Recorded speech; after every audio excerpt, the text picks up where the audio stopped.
નમસ્કાર દર્શક મિત્રો, સાવરકુંડલાની રફતારમાં આપનું સ્વાગત છે।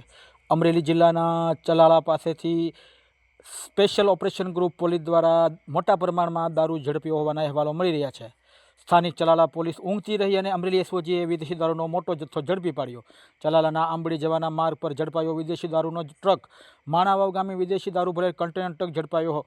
વિદેશી દારૂના કટિંગ થાય તે પહેલાં અમરેલી એસઓજીની ટીમ ત્રાટકી હતી અને મોટા પ્રમાણમાં આ ઇંગ્લિશ દારૂનો જથ્થો ઝડપી પાડ્યો હતો। જયરાજ વાળા નામના શખ્સની વાડીમાંથી કન્ટેનર સાથે વિદેશી દારૂ ઝડપીને કુલ રૂપિયા 46 લાખનો મુદ્દામાલ ઝડપાયો છે। કન્ટેનર ડ્રાઈવર, બોલેરો ડ્રાઈવર સહિત કુલ 4 શખ્સો ફરાર છે। જયરાજ વાળાની અમરેલી એસઓજીએ અટકાયત કરી અને આગળની કાર્યવાહી હાથ ધરવામાં આવેલ છે। વિદેશી દારૂની રેલમછેલ થાય તે પહેલાં અમરેલી એસઓજીએ વિદેશી દારૂનો જથ્થો ઝડપી પાડી અને બુટલેગરો સામે એક શિક્ષાત્મક કાર્યવાહી કરેલ છે। Bureau report, સાબરકુંડલા રફતાર, Sarfaraz Khokhar, Vijpadi.